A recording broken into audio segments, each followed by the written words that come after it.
we would have spent more time on that, but there are 2 UFC championship fights this weekend. And as I tweeted a few days ago, maybe the best part of this job for me, Kenny, is watching fighters when they get their first UFC championship opportunity. And for 3 fighters, that chance beckons this weekend. Of course, Kelvin Gastelum had the fight against Robert Whittaker go away in February. So first title shot for Kelvin Gastelum, first title fight for Adesanya, just 13 months into his UFC career. And for Dustin Poirier, this UFC lifer, there was no guarantee, Kenny, that he was ever going to get a lightweight championship opportunity. He has certainly put himself in position, and the fact that he is getting a chance to fight for a piece of UFC gold this weekend, interim or otherwise, just really gets me off the couch. And I love my kids, but I can't wait to get to Atlanta.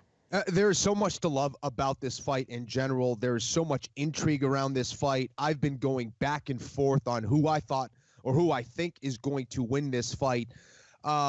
Again, Dustin Poirier, seeing this guy come up, I've cut weight with him in the sauna together when we were cutting weight down to 145 pounds and looking at him and going, man, he's got to be suffering just as bad as I am. He's just as big as I am. He's younger, of course, so it's a little bit easier, but man, he was a big 45er, which is Max Holloway's weight class, of course, and now having the opportunity to fight at 155 pounds, dealing with all the ups and downs that he's dealt with through his career, I feel like he has come full circle, man, and it's great to see that. A lot of people look at that and go, well, you know, he was a guy never able to do it at 45, never able to do it yet at 55.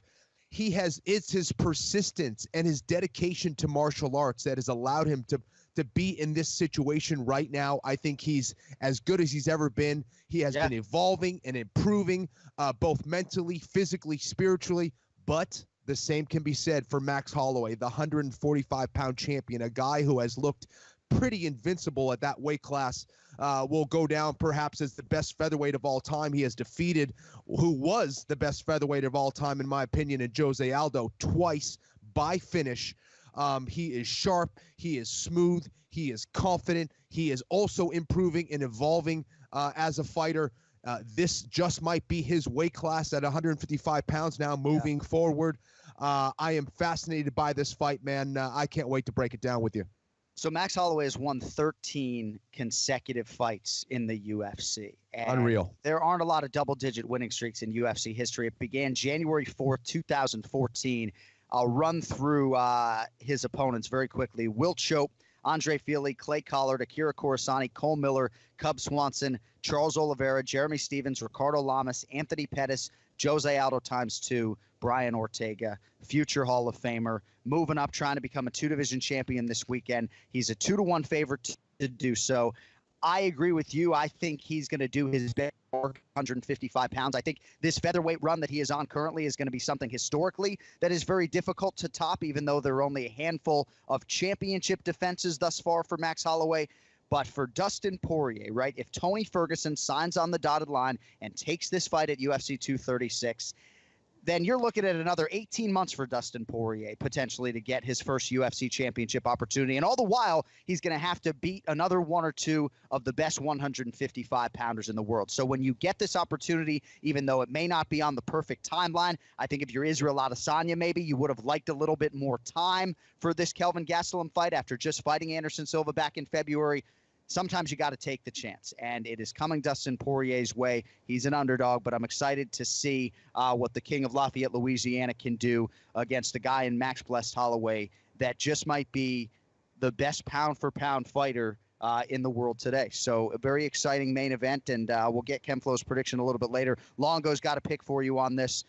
All right, so we talked a little bit about Holloway and Poirier off the top of the show, and at 155 pounds, how difficult it is, even if you are a contender, to realize a championship fight. And I think there are a lot of guys in the top 10 that are dealing with that reality, Kenny, sometimes for 3 or 4 years. You know, a guy like Paul Felder, who's won 4 straight fights at 155 pounds, I don't even want to think about how many fights away he is from an eliminator type fight right now. And I say that with all due respect. Justin Gaethje went into that main event against Edson Barboza, for some reason number 8 in the world. Now he's in the top 5 within striking distance. But all of a sudden, you know, Cerrone comes back down, or Pettis goes on a run at welterweight, and they bring some name recognition.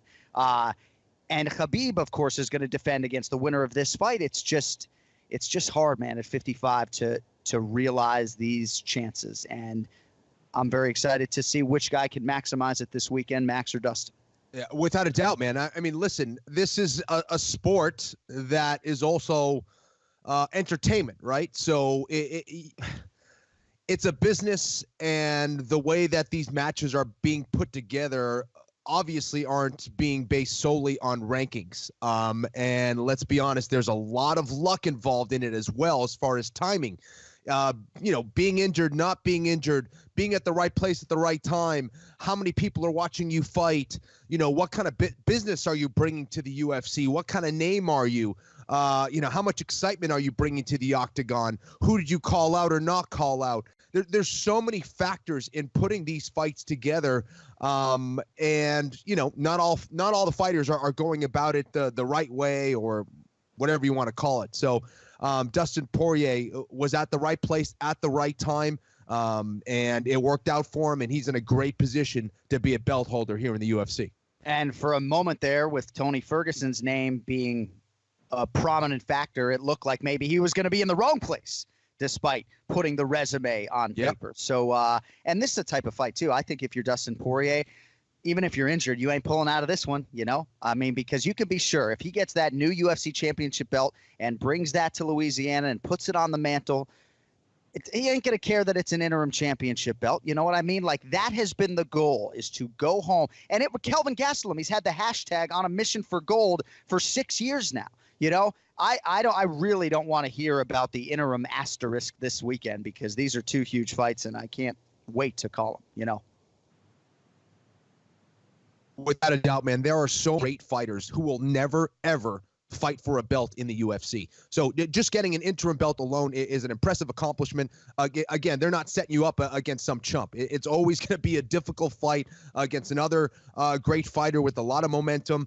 And this is a huge fight here for Holloway and Poirier. Same goes for Adesanya and Gastelum. 575 or 600 fighters on this roster, and there really aren't a whole lot of happy to be theirs, Kenny, right? Like fighters who are just happy to be on the UFC roster. The overwhelming majority of these men and women have legitimate championship aspirations and feel like getting to the UFC. They are one of the best in the world in their weight class, and that gives them the chance to prove it. And in most cases, right, they get chewed up and spit out. A lot of them are able to make a run and hope that they can be in position to get the opportunity that is going to be bestowed on these 3-4 gentlemen this weekend. So quickly on Gastelum Adesanya before we get to the predictions.